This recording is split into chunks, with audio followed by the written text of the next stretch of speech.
व्यवस्था परिवर्तनाचं स्वप्न बघितलं।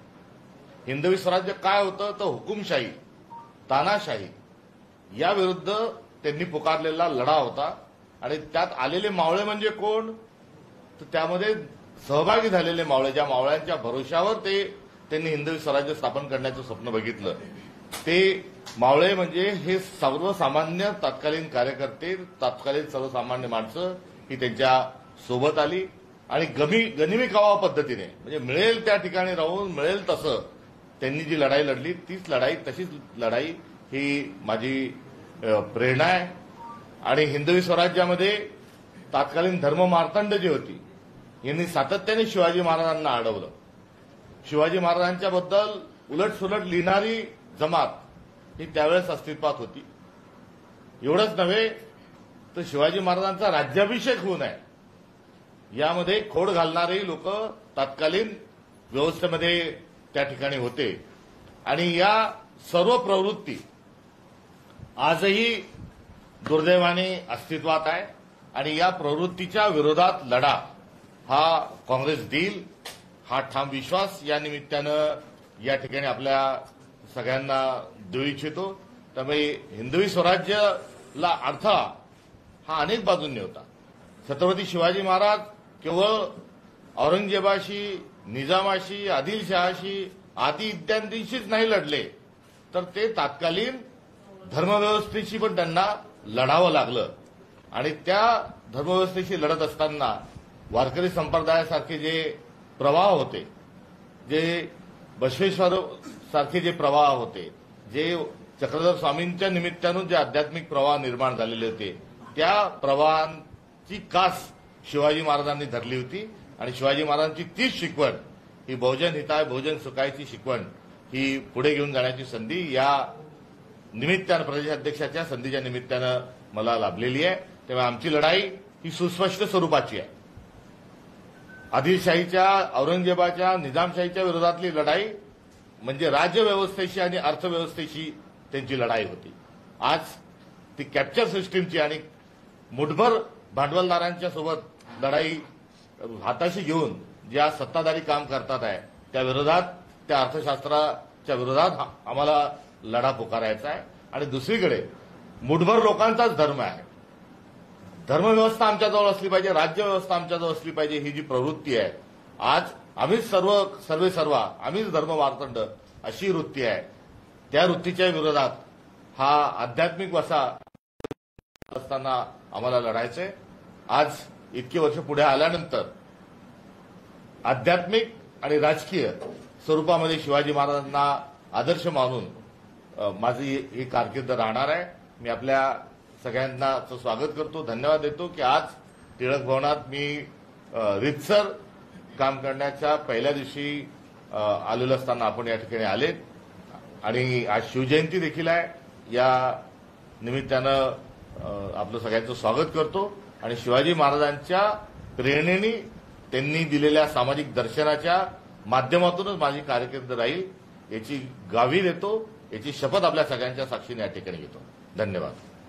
सर, गड किल्ल्यांचं जतन जे आहे ते झालं पाहिजे, अनेक वर्षापासून बोललं जातं, परंतु ते पूर्णत्वात येताना पाहायला मिळत नाही। आज सुद्धा छत्रपती संभाजी महाराज यांनी सुद्धा म्हटलेलं आहे की गड किल्ल्यांचं संवर्धन जे आहे ते झालं पाहिजे।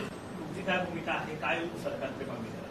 अर्थातच जेव्हा गड किल्ल्यांवर आपण जेव्हा जातो आणि त्या दगडांवर भलतंच काही लिहिलेलं उमटलेलं जेव्हा दिसतं तेव्हा त्यातून जो इतिहास आपल्यापर्यंत पोहोचायला पाहिजे, जी संस्कृती आपल्यापर्यंत पोहोचायला पाहिजे, त्याच्याऐवजी ती विकृतीचं दर्शन होतं आणि अर्थातच आपलं मन कासावीस होतं। आणि यात गड किल्ले या सगळ्यांच्या संदर्भामध्ये कुठे वेगवेगळे सरकार आले असतील, गेले असतील, हा गड किल्ल्याचा जेव्हा विषय येतो तेव्हा हा आपल्या अस्मितेचा विषय आहे। याच्यावर सरकार आणि राजकीय भूमिका घेऊन मी बोलणं हे अशोभनीय आहे। त्यामुळे या काळामध्ये ज्या राहिलेल्या उणिवा असतील त्या जरूर दूर करून हा एककलमी कार्यक्रम हा घेतला गेला पाहिजे। सत्तेत यायचंय म्हणून लाडकी बहीणला सगळं जसं वळवलं जातं तसं एखाद्या वेळेस थांबून सगळे गड किल्ल्यांकडे का आपण वळू शकत नाही हाही प्रश्न या निमित्ताने ऐरोण्यात येतो। मात्र गड किल्ल्यांना कुठे खासगीकरणाकडे जे वळवल्या जात आहे हे मात्र अत्यंत चुकीचं आहे. त्यामुळे तिथे काही बारला परवानगी देणे, काही पब्स सुरू करणे, याकडच्या सुरू असणाऱ्या पर्यटकांच्या नावावर, पर्यटन विभागाच्या नावावर अशा जर काही गोष्टी होत असतील तर त्या आपल्याला थांबवल्या पाहिजे. डान्सबार कायदा जो आहे तो राज्यामध्ये बंद आहे, परंतु सुप्रीम कोर्टाचे काही निकष आलेले आहेत, त्यामुळे राज्य सरकारने आता त्यामध्ये सुधारणा करणार अशी माहिती सध्या समोर येते. त्या अधिवेशनात त्यामध्ये सुधारणा करण्याचा कायदा जो आहे तो आणला जाईल अशी माहिती मिळते. काय भूमिका आहे नेमकी काँग्रेसची?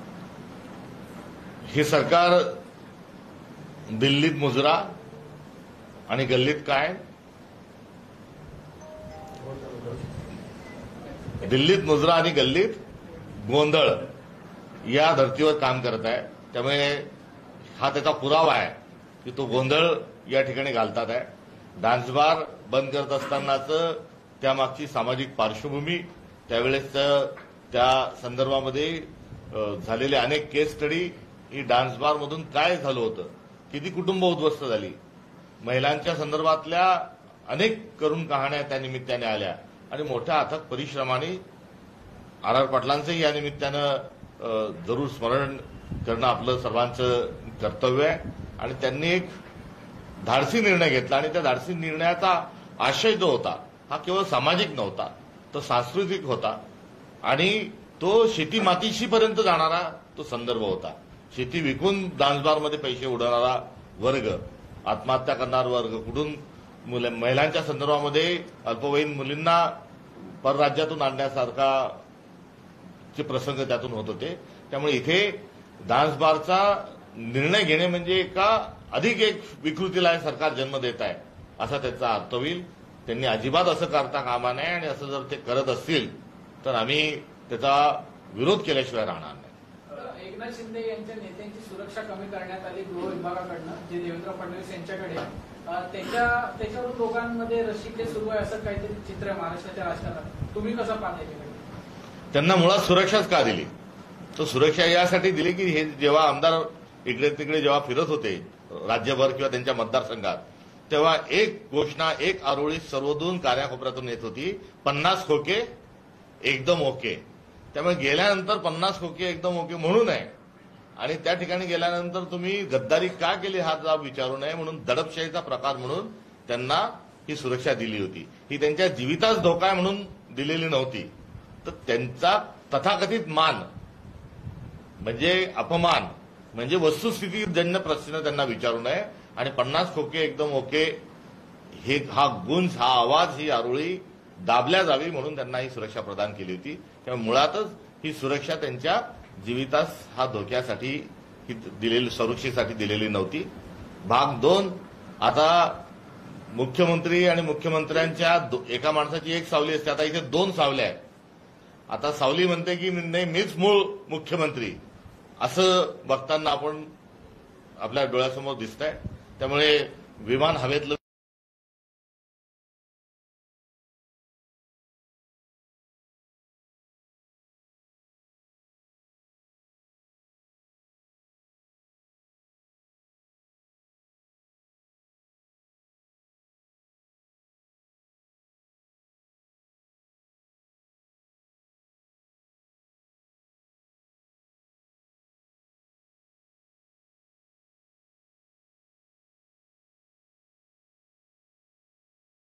बिल्डर मार्फत खोटे कागदपत्र दाखवून फसवणूक करण्यात आलेली आहे. परंतु निर्णयामुळे ह्या सगळ्यांच्याच घरावर वरवंटा फिरणार आहे. ती लोक आक्रोश करत आहेत. शासन म्हणतंय की आम्ही सर्वोच्च न्यायालयात जाऊ, पण दरम्यानच्या काळात या इमारती कदाचित पाडल्या जाऊ शकतात.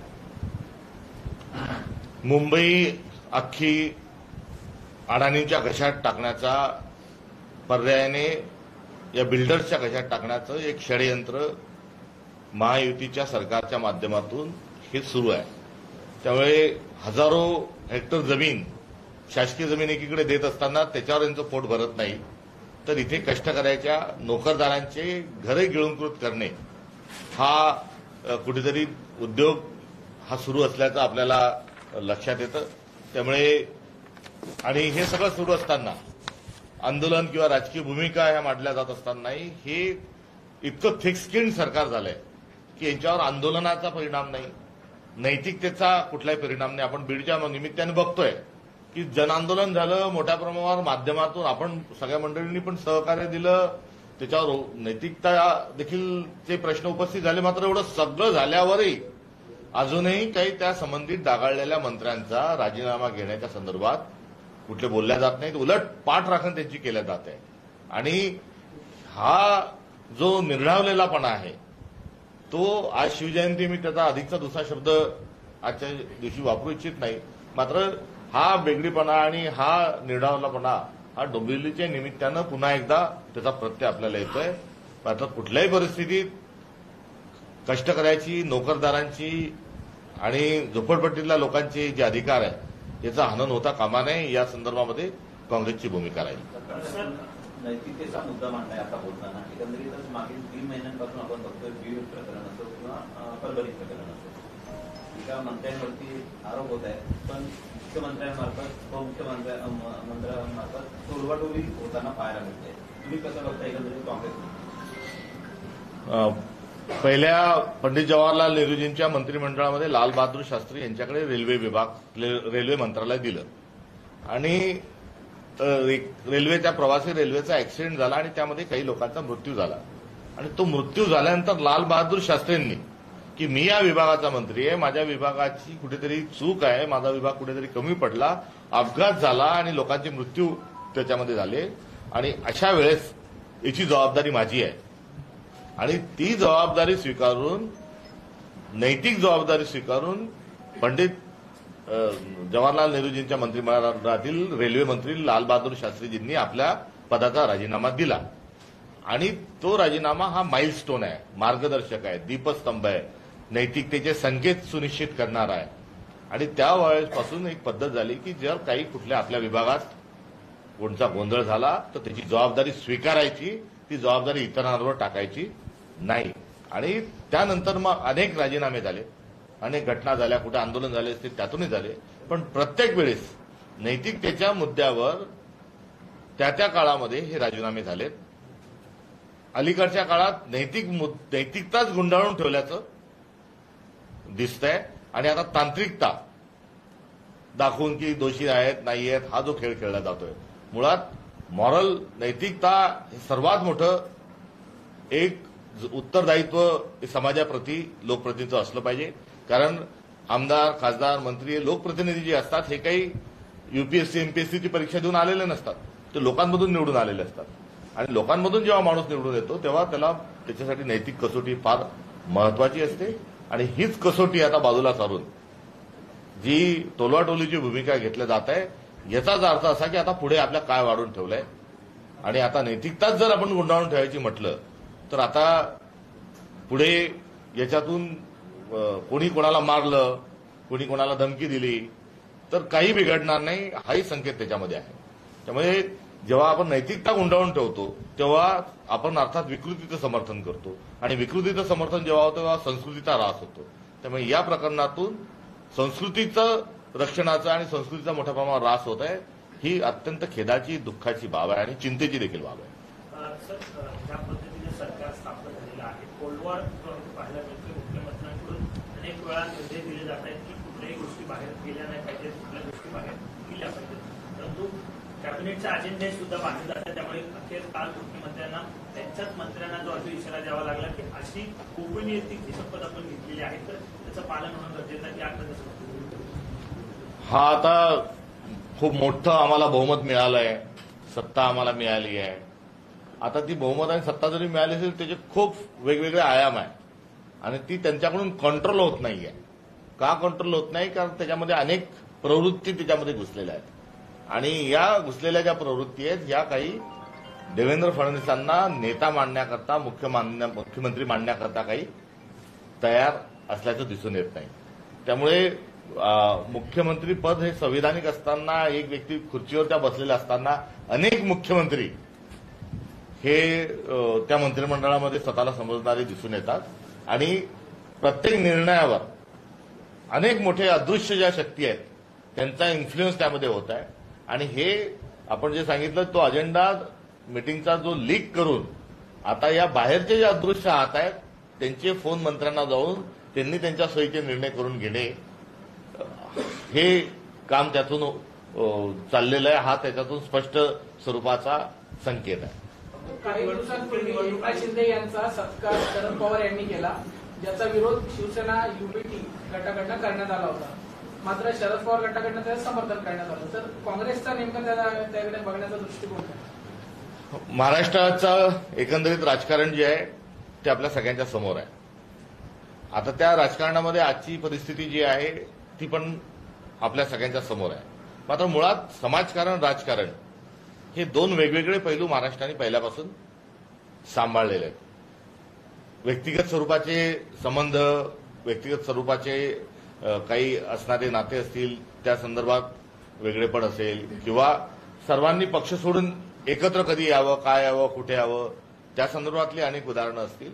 तर मला असं वाटतं की प्रत्येक गोष्टीत राजकारण सोयीचं गैरसोयीचं न बघता जो आपला पुरोगामी महाराष्ट्राचा एक वसा आहे, एक सांस्कृतिक जी आपली ओळख आहे, ती आपण टिकून ठेवली पाहिजे. कुठे आपले लाईक डिसलाईक किंवा आपल्याला जर काही राजकीय भूमिकेतून चालत नसेल, रुजत नसेल, पसत नसेल, तर जेव्हा समाज म्हणून, समाज म्हणजे काय, तर आपण सर्वजण, आणि आपण सर्वांमध्ये सर्वच पक्ष येतात, सोयीचे गैरसोयीचे सगळेच विषय येतात.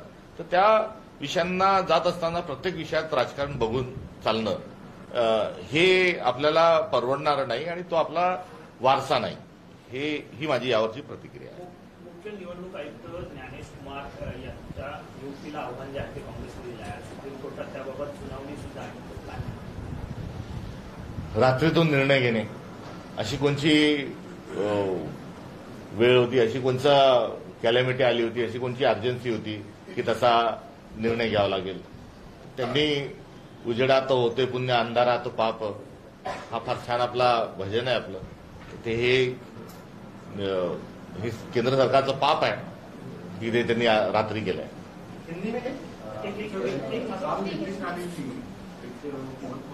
काँग्रेस म्हणजे आतंकवादी पक्ष आहे, मुस्लिम लीगचा अजेंडा काँग्रेस राबवतो. त्यांना काही खूप गांभीर्याने घेण्याची बहुतेक आवश्यकता नाही. कारण जे मीडियामध्ये एकदम झटकन जाईल किंवा लोकांपर्यंत चर्चा येईल असे ते स्टेटमेंट देतात. मुळात जेव्हा त्यांनी हे समजून घ्यावं की मुस्लिम लीग आणि आज ते ज्या भाजपत आहेत त्यांचा जो जनसंघाच्या पूर्वीचा जो काही नाव होतं त्यांच्या पक्षाचं, हे युतीच दोघं जण होते. बंगालमध्ये श्यामाप्रसाद मुखर्जी हे उपमुख्यमंत्री होते, तो मुस्लिम लीगचा मुख्यमंत्री होता. त्यामुळे भाजप आणि मुस्लिम लीगच अलायन्स होतं असं म्हटलं तरी चुकीचं ठरणार नाही.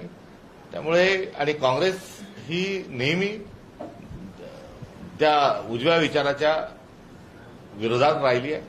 मग ती मुस्लिम लीग असेल, ते राष्ट्रीय स्वयंसेवक संघ असेल. त्यामुळे त्यांचं हे बोलणं जरा त्यांनी जाणून जर घेतलं, तर पाळामुळं जर त्यांनी शोधली, तर त्यांना भाजप आणि मुस्लिम लीगच दोन एक असल्याचं आणि दोघांचा अजेंडा सेम असल्याचं ध्यानात येईल.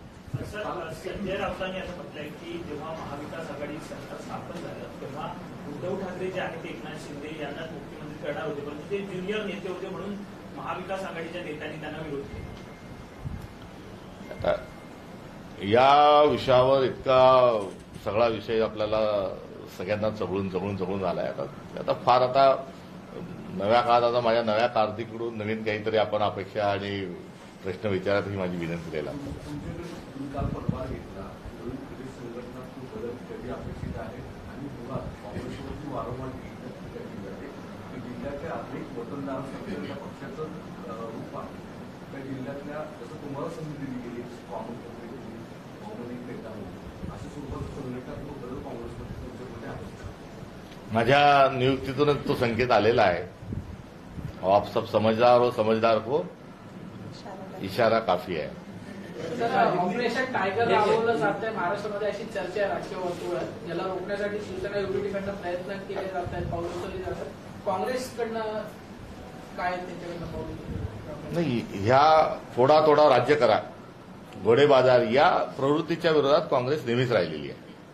आता यात विडंबना बघा की इकडे ते तथाकथित ऑपरेशन टायगर राबवल्याच्या खबरा आपण ऐकतोय आणि दुसरीकडे त्यांच्यातलेच पदाधिकारी, मोठे मोठे पदाधिकारी सांगतात आहे की भाजपचे 1 कोटी सदस्य नोंदणी झाली आहे. असं सांगतात. तर त्या दोन्हीकडे आपण जेव्हा बघतो तेव्हा केवळ मतदार याद्यांमध्येच बोगसपणा नाही, तर त्यांचे सदस्यत्व नोंदणीमध्येही बोगसपणा आहे. अरे तुमच्याजवळ जर 1 कोटी तुमचे सदस्य झाले तर कशाला दुसरे पक्ष फोडता? कशाला दुसऱ्या पक्षातले लोक तुमच्या पक्षात घेता? कशाला एका शिवसेनेच्या 2 शिवसेना करता? कशाला एका राष्ट्रवादीच्या 2 राष्ट्रवादी करता? मात्र मुळात भाजपांना हे माहिती आहे की आपल्या पायाखालची सत्ता एका दिवसात ही ओढून घेतल्या जाईल आणि ते नेहमी खडबडून जागे होतात आणि भूकंप आल्याचा आणि आपण सत्तेतून गेल्याचा त्यांना भास होतो. त्याचा भास जो आहे हा त्यांची चिंता जी आहे ती बरोबर आहे, कारण त्यांचा जो बेगडी खेळ आहे हा जास्ती दिवस चालणारा नाहीये. त्यामुळे ते सातत्याने स्वतःचं जी संख्याबळ आहे प्रतिनिधी म्हणून ते वाढवण्याच्या नेहमी प्रयत्नात असतात. काँग्रेसला नेहमीच घराणेशाही म्हणून पाहिलं जातं, ओळखलं जातं. आता आपल्या कारकिर्दीमध्ये नवीन चेहऱ्यांना संधी मिळेल का आणि कधी मिळेल? मी आपल्याला आधी सांगितलं तर माझी नियुक्ती हा त्याचा संकेत आहे. येणाऱ्या काळामध्ये मिळेल का नवीन? थोडी वेळ द्या, संधी द्या, बघा. काल म्हणजे चर्चा महायुतीच्या एकोपाची मुख्यमंत्री उपमुख्यमंत्री करतायत, पण दुसरीकडे 2 दिवसापूर्वी गणेश नाईकांनी ठाण्यामध्ये जनता मागणी केली सुरू केला. त्याच ठाण्यामध्ये शिंदेच्या काल अजित पवार सांगतात की राष्ट्रवादी 2 नंबरचं काय पाहिजे आणि महापालिका काही नगरसेवकांच्या कमी संख्येमुळे आम्हाला मिळालं. याचा अर्थ महायुतीतल्या शिंदेच्याच पालिकेच्या संजय मुखर्जी सोडून लावून पाहताय आणि मुळात कोकण आणि ठाण्यामध्ये काँग्रेस सुद्धा काही अधिक मजबूत होती. त्याचे पुढचे चॅलेंजेस तुमच्याकडे काय असणार? विचारांची लढाई आणि विचार हा सत्ता स्थापनेकरता एक लढाई असते आणि जेव्हा विचार आम्ही घेऊन जातो तेव्हा लोक आम्हाला मतं देतात राजकीय पार्टींना आणि नंतर सत्ता येते आणि मग ती सत्ता त्या विचाराच्या अनुषंगाने राबवावी ही एक सायकल आहे, सूत्र आहे.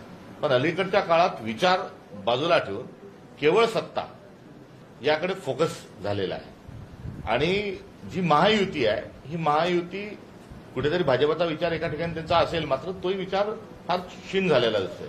केवळ सत्ता, पॉवर. आणि याचं उदाहरण हे आहे की विचार घेऊन पुढे जात नाही भाजप, तर ईडी घेऊन पुढे जाते. संविधानिक मूल्य बाजूला सारून ते दडपशाही पुढे घेऊन जात आहे. त्यामुळे त्यांचा सत्ता हे लक्ष राहिलेलं आहे आणि अर्थात हे देऊन गेलेले नव्याने त्यांच्यात सामील झालेले जे 2 उपमुख्यमंत्री आहेत हे सत्ता म्हणूनच गेलेले आहेत. आता जिथे सत्ता म्हणून तुम्ही जाल तिथे सत्ता एका ठिकाणी गुन्ह्या गोविंदांनी नांदू शकत नाही. विचार म्हणून जर गेले असाल तर विचार एकत्र राहू शकतो, विचारातून कृती होऊ शकते. मात्र सत्ता गेल्यानंतर सत्तेतून संघर्षच होईल आणि तो आपल्याला आता सारखा पाहत राहावा लागेल.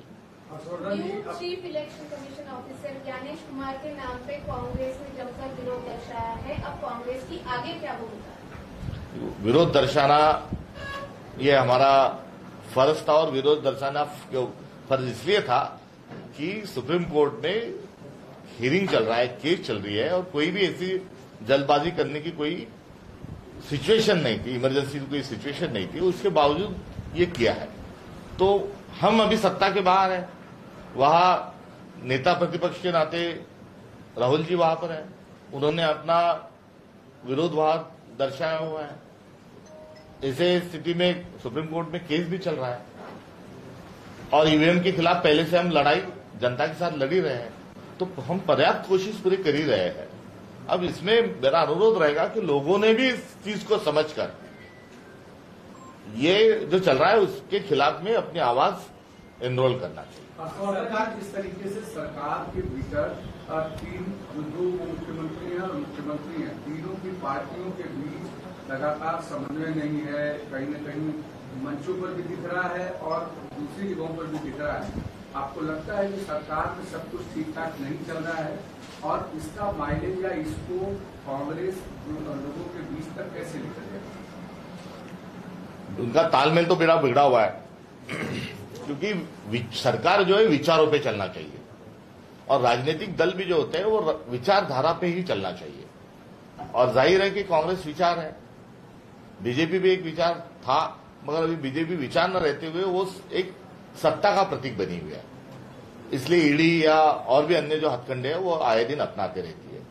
तो विचारों की लड़ाई के विचार के साथ हम लोगों के पास चुनाव में जाते हैं, चुनाव उस विचारों को लेकर मतदान अपना करते हैं, उसके बाद जो मैंडेट मिलता है उसके बाद सरकार आती है और सरकार जो वादे होते हैं, जो विचार होता है, उस विचारों को आगे लेके जाती है। मगर जो महाराष्ट्र की जो सरकार है वो केवल सत्ता, पावर पावर पावर इक्वेशन में वो वहां पर स्थापित हुई है। और जब पावर के माध्यम से ही और पावर को ही आप इस्तेमाल करते हुए, पावर का इस्तेमाल करके आप जब बैठते हो, तो पावर जहां है वहां संघर्ष है और विचार जहां है वहां समन्वय है। तो ये केवल सत्ता के हथियाने के लिए लोग इकट्ठा हुए हैं और इनमें आए दिन जो संघर्ष है वो चलता रहेगा। वो संघर्ष पैसे को लेके होगा, मान को लेके होगा, सम्मान को लेके होगा, फैसले मैं ही करूंगा को लेके होता, मैं बड़ा, ये दिखाने के लिए ये संघर्ष हमको देखना पड़ेगा।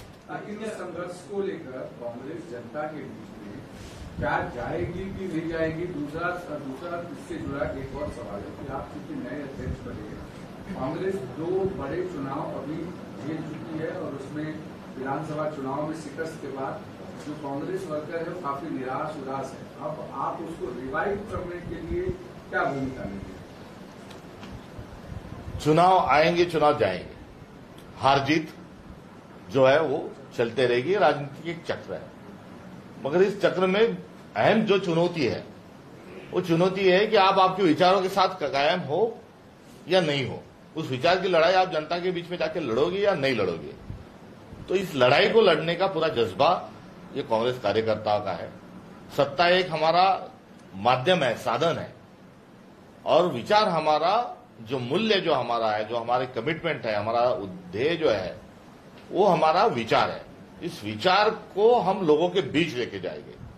और ये चुनाव में आना मायूसी व्यूसी जो है, जब विचार की लड़ाई लड़ने का व्यवस्था करेंगे तो हमारे लोग भी पूरे मुस्तैदी के साथ हमारे साथ रहेंगे और अन्य लोग भी उस श्रृंखला में साथ आएंगे। तो ये जो सत्ता का जो संघर्ष चल रहा है और उसमें से जो चीजें चल रही है उसको भी लोगों के बीच में लेके जाने की तो आवश्यकता नहीं, मगर हम हमारा विचार लेके जाएंगे। कैबिनेट की बैठक का एजेंडा लीक हो रहा है। ठाकरे सेना का आरोप है कि शिंदे सेना के मंत्री जानबूझकर ऐसा कर रहे हैं। आप लोग की सरकार थी महाविकास आघाड़ी, तब भी इसी तरह से काफी जो है वो लीक किया करते थे। अब इस पर आपको जानबूझकर सीएम को ह्यूमिलेट करने के लिए किया जा रहा है, कांग्रेस क्या बोलेगी? नहीं, ये तो कोई मेरी केमिस्ट से उनकी केमिस्ट सफेद कैसे वाला तो यहाँ कुछ हो नहीं सकता। देखो, ये अभी की राजनीतिक कंपल्शन है कि अलायंस का दौर चल रहा है। अब इस अलायंस के दौर में हम भी किसी के साथ अलायंस में हैं, मगर अभी का हम जो अलायंस में थे वो कोई आइडियोलॉजिकल जो हमारा स्टैंड था उसके तहत थे। अभी जो है वो केवल सत्ता हथियाने के लिए इकट्ठा हुए ये बाहुबली है। तो अब ये बाहुबली, जब बहुत सारे बाहुबली एक जगह आ जाते हैं तो ये लीग तो बहुत छोटी चीज है। अभी आगे आगे देखो क्या होता है। महाराष्ट्र कांग्रेस 2 लोग झंडा लहराने के लिए 2 मंत्री ना चले जाए। महाराष्ट्र कांग्रेस की जो जमी जमाई व्यवस्था रही है उसने कभी भी कार्यकर्ताओं को बढ़ने नहीं दिया। तो ऐसे में अब आप जब आपने चार्ज लिया है तो यहाँ पे जो शिक्षण सम्राट है, कारखाना सम्राट है, जिन्होंने कभी कार्यकर्ताओं को बढ़ने दिया, उन्हें किस तरह से आप कंट्रोल में रखेंगे ताकि जमीन पर बैठने वाले काम करने वाले कार्यकर्ताओं को मौका मिल सके? नहीं, कंट्रोल किसी को क्यों करना है, सबका सहयोग लेंगे और आगे चलेंगे, आगे बढ़ेंगे। और सामान्य को दबा के रखा तो मेरा एक उदाहरण ही है। मुझे उसी विचार से यहाँ आया है, आप सब लोग भी उसको अप्रिशिएट करते हो तो उसी में जाएगी। और मेरा इंटरेस्ट विशुद्ध स्वरूप में राजनीतिक लड़ाई लड़ना है और संगठन को मजबूत करना है। आपके जो 2 साथी हैं ठाकरे सेना और शरद पवार, अब चूंकि आप जमीन से उठकर आए हैं, ऐसे में जो 2 परिवारवाद का प्रतीक है उनके बीच में बैलेंस कैसे बनाएं? क्योंकि आमतौर पे यही आरोप लगता है कि बाकी जो आपके दोनों साथी हैं वो भी कार्यकर्ताओं को एक्सेप्ट नहीं करते, अपने कद के लोग हमेशा लेकर चलते। चुनाव जो है लोकसभा विधानसभा के हो चुके, जहां अलायंस का फैसला हमारे आला कमान का था और वो राजनीतिक तौर पर वो जरूरत भी थी। अभी आने वाले 5 साल कोई चुनाव नहीं है, तो आने वाले 5 साल में मैं अलायंस की चर्चा करते हुए क्यों चलूं? मैं उसका रिस्पेक्ट करूंगा, उस फैसलों का, हमारे अलायंस पार्टनर का भी मैं रिस्पेक्ट करूंगा। मगर मुझे महाराष्ट्र प्रदेश कांग्रेस कमेटी का अध्यक्ष बनाया हुआ है, तो मैं इस पूरे महाराष्ट्र में जो 288 सीट्स है उसमें हमारी पार्टी वहां कैसे काम करे उसके तरफ मेरा ध्यान ज्यादा है। मैं महाविकास आघाड़ी का एक जिम्मेदार हिस्सा हो सकता हूं, मगर मैं अध्यक्ष जो मैं कांग्रेस का हूं। और अभी अलायंस की कोई बात नहीं, अभी क्या होगा नहीं होगा, आगे कैसे क्या होगा या आगे की बात है, तो मैं फुल फ्लेज महाराष्ट्र प्रदेश कांग्रेस कमेटी की जिम्मेदारी का उधर निर्वाह करने के लिए कमिटेड हूं। आप अध्यक्ष के तौर पर चार्ज लिए हैं, पहली प्राथमिकता कांग्रेस के लिए आपकी महाराष्ट्र में क्या होगी? दूसरी प्राथमिकता, 3 प्रमुख प्राथमिकताएं आपको बतौर अध्यक्ष क्या चीजों को मानते हैं कि कांग्रेस में किसकी जरूरत है आज के समय में पूरे कांग्रेस को आगे स्टैंड करने के लिए, फॉर्मली मजबूत करने के लिए? सामने कॉर्पोरेशन के चुनाव है, महापालिकाओं के चुनाव, क्या 3 प्रमुख आपके? 25 तारीख को सुप्रीम कोर्ट में जो लोकल बॉडी इलेक्शन को जो फैसला है उसके तरफ हम सबका ध्यान है, आपका भी ध्यान उसकी तरफ है। उसको देखकर इस प्रायोरिटी को अलाइन किया जाएगा, क्योंकि उस वक्त यदि वो आ जाते तो फिर जाहिर है कि हमको उसी पे पूरा ध्यान देना होगा। मगर उसके अलावा अपने 3 बोले, मैं तो जो 10 है पहले वो बताना चाहूंगा। मगर चलो, तो इसमें किसान आज बहुत परेशान है। फसलों को दाम नहीं, दिन ब दिन दाम गिरते जाते हैं।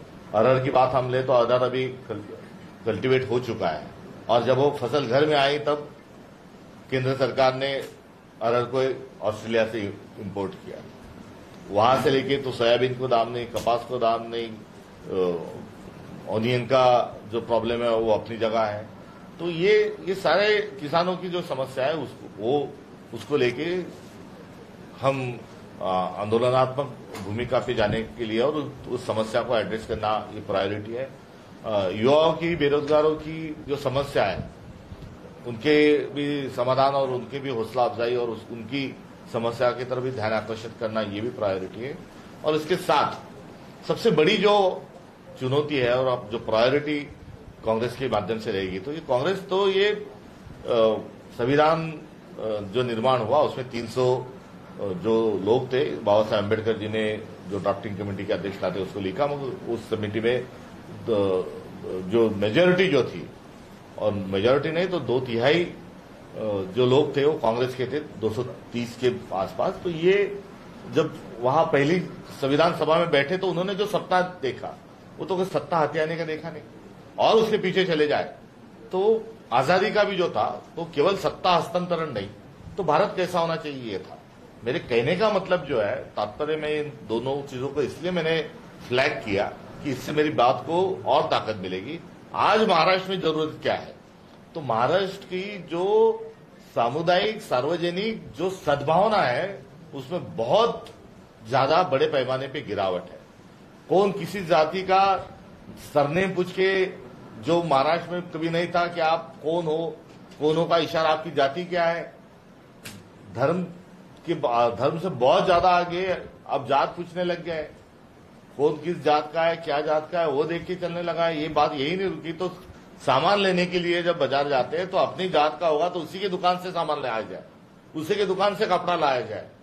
ये आज महाराष्ट्र में बदकिस्मती से हमें देखना पड़ रहा है।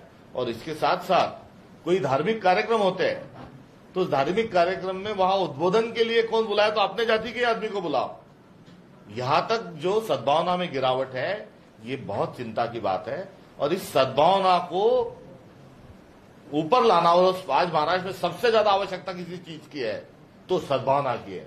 और सद्भावना ये सत्ता के खेल में कहीं बैठता है नहीं बैठता है अपनी जगह है, मगर हमारी जो गरिमा है, हमारी जो लीगेसी है, हमारी जो परंपरा है वो इस सद्भावना को बढ़ाने के और हमें ढकेलती है, हमारी जिम्मेदारी बताती है कि समाज जरूरत सद्भावना की है। और आज सद्भावना का झंडा कंधे पे लेके आगे चलने की आवश्यकता है, ये भी हमारी एक बहुत बड़ी प्रायोरिटी रहेगी। Thank you.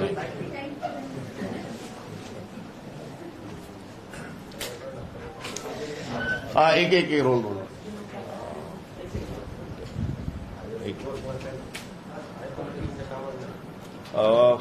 शिवाजी महाराजांच्या जयंतीच्या निमित्तानं महाराष्ट्र धर्म जागवावा हा आपल्या सगळ्यांच्या समोरचा एक व्रत घेण्याचा, शपथ घेण्याचा दिवस असतो।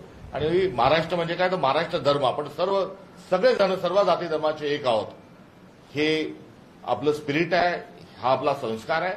आणि याच निमित्तानं आज छावा चित्रपट जो आहे, या छावा चित्रपटाला सरकारने टॅक्स फ्री करावं, ही देखील आमची आज शिवजयंतीच्या निमित्तानं एक नम्र स्वरूपाची शासनाला विनंती आहे. आज इस पे सीएम ने रिप्लाई करते हुए कहा है कि महाराष्ट्र में पहले ही फिल्म पर जो टैक्स एंटरटेनमेंट टैक्स दिया जाता है वो पहले से ही रद्द है, तो इसलिए उसको रद्द नहीं किया, मतलब उस पर कोई टैक्स का सवाल ही नहीं उठता। दूसरा, हम इसको और कैसे सहूलियत दे सकते हैं, इस पर हम केंद्र सरकार की भी बात है, महाराष्ट्र की सरकार से ही पल्ला झाड़ना ठीक नहीं, और ये राजनीतिक मुद्दा नहीं, तो ये बहुत ही एक रैशनल एक डिमांड है, तो प्लीज इसको भी क्या पूरा डिमांड फिर से एक बार हिंदी में छावा चित्र पिक्चर जो है वो ज्यादा से ज्यादा लोगों तक पहुंचे, इसलिए सरकार ने इस पे लगे हुए तमाम जो टैक्स है उसको हटाते हुए टैक्स फ्री करना चाहिए, और भी कोई संभवतः सहूलत है तो उस फैसिलिटी को भी उन्हें देना चाहिए। ये आज शिव जयंती के मौके पे हमारी गुजारिश है सरकार से।